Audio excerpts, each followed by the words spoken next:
It's cold. It's wet. It's raining pretty hard on this cold October morning. There's Chris working on the engine.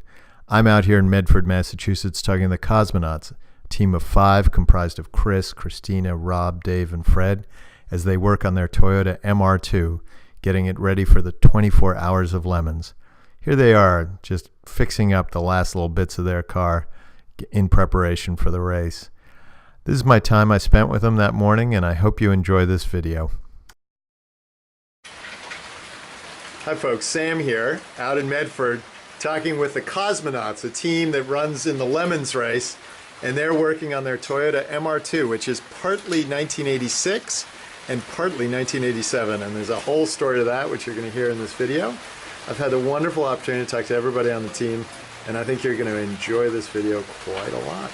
Here you go. All right. My name is Chris Redding. I'm one of the 5 members of the Cosmonauts LeMons racing team. Okay. Who are some of the other members? There's some of the other members right Christina. here. Hi, Christina. We'll talk to you in a second. Okay. Rob is in the house, and we've got Dave, who you've met before. Hi, Dave. Yeah. And then Fred is nowhere to see. He's MIA. So 24 hours of LeMons is an endurance race, and that means that you want to run as many laps as possible within the time frame that you're racing. So you race for like 8 hours or 9 hours on Saturday and 6 hours on Sunday, and when you add up all those hours and add up all the laps that you run, if you run the most laps, you win.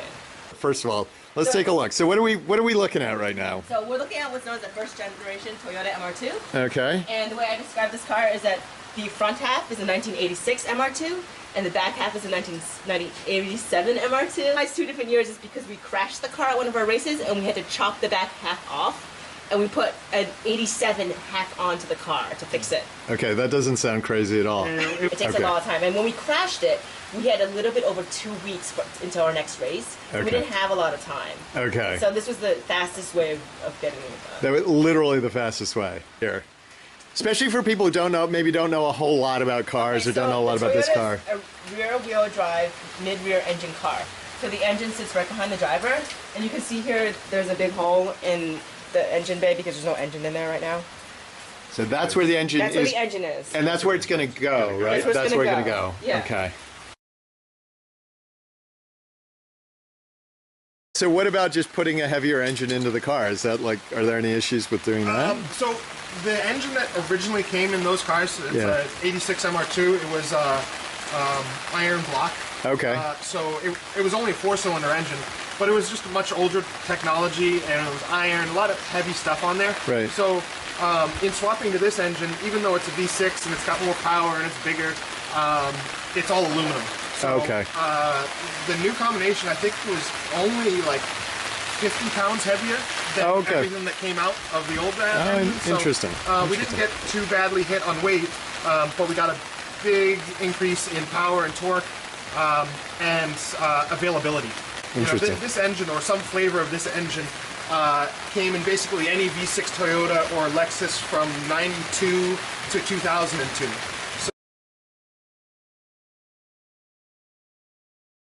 Okay. This is where the driver sits. That doesn't look like a very comfortable chair. It's actually not that bad, but really it's not about comfort, it's about safety. Okay. So you can see all the, the metal on the side here is meant to keep you safe and keep you contained in the event of So is there any padding when you're actually sitting in it, or is it just... Short people. Yeah. For people who aren't as tall as Chris, we have seat cushion. For really hot races, like the one that we did in August when it's sweltering, the idea is that the air will come in and blow on your face to help cool you down. Is literally just catching air from the front? Exactly. Oh, that's so funny. Does it work? Here, yeah, it actually does. So it's just literally that's your air intake. It's just like scooping air and it's just like running it through.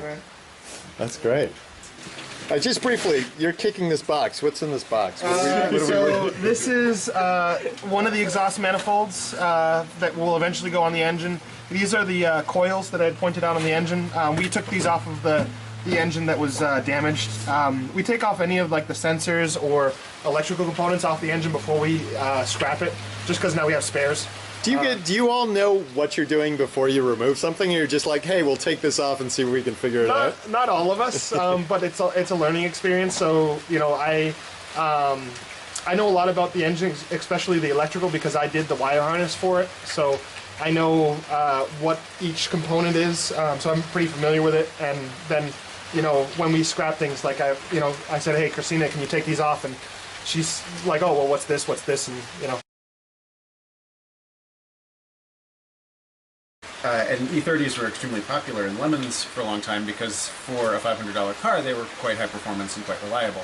It's still popular. And they're still popular, Yeah. except now with E36 too. Yeah. Yep. But there were so many of them that the organizers got kind of tired of them. And Interesting. So it's like inside LeMons truck. And yeah, That's inside LeMons. What about all right? So we gotta go. The Halloween is coming. These look like, you know, BMW headlights. So it's like if you're in an E30 Oh, got truck it. on So the track, this is. coming up on it, Gotcha. you see your, So this is as if an E30 is driving towards you. Yes. At this point in time. Got it. Now. I have to give you the name of the race because it's just awesome, which is the Grand Prix de l'Arc Chargagagag Chabunagungamaun.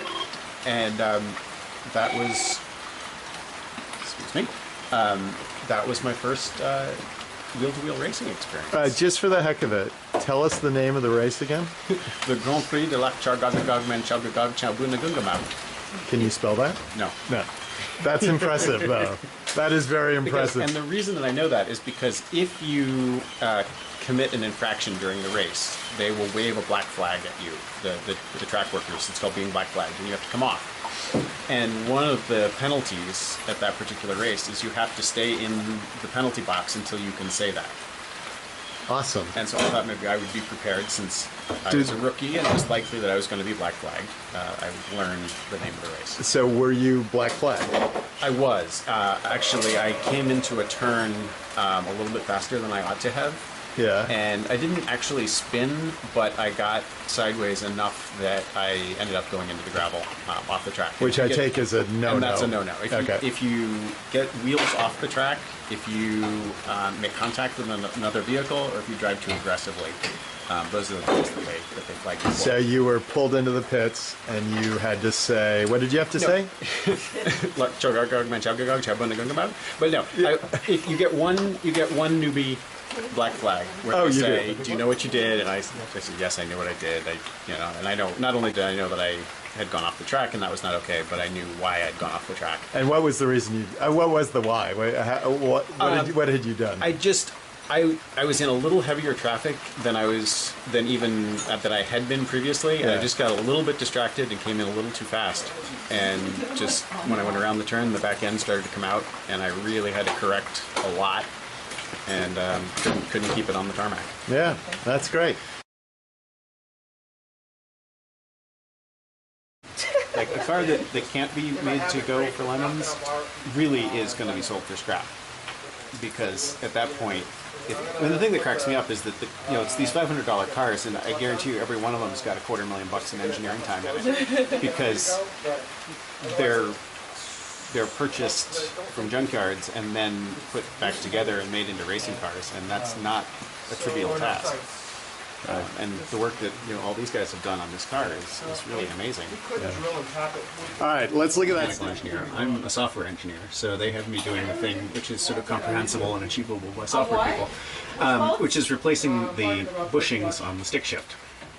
So the gear shifter goes right here, and you were just looking at the transaxle, and you looked at the bits that cause the transaxle to change gears, and those things get connected here.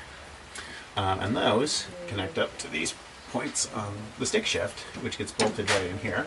And so when you want to change gear, you move the stick, and actually this might look more like a gear shift if we put the top on it.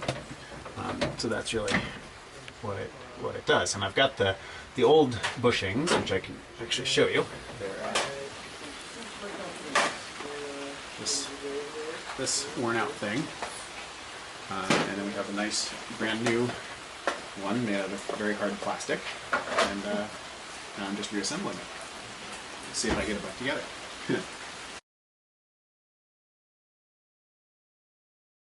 All right, so I'm Rob. I'm an engineer who's been working with this race team now for almost since it started back in 2013.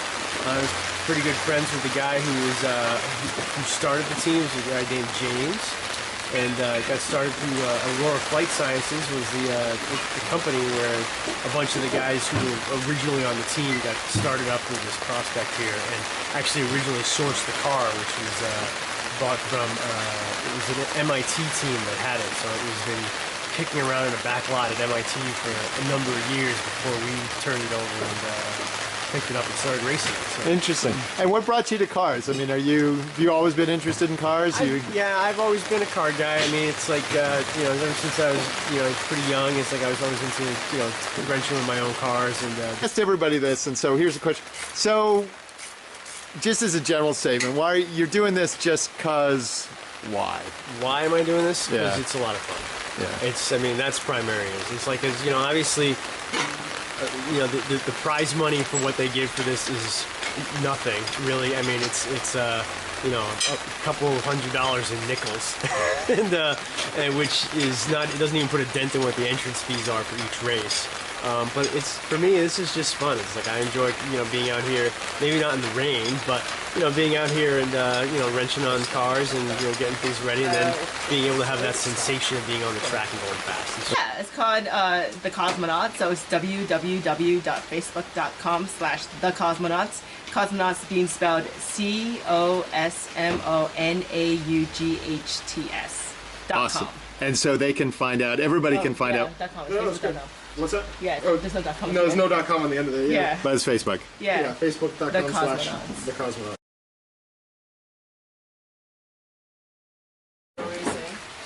So basically, everything you want to know about the Cosmonauts, you can find on the Facebook page. So I'm going to put the link down below, and you can follow the Cosmonauts through the whole season, both during the race season and off season as well, because there's a lot going on. More people should go ice racing because it's a lot of fun. Seriously. It's a lot of fun.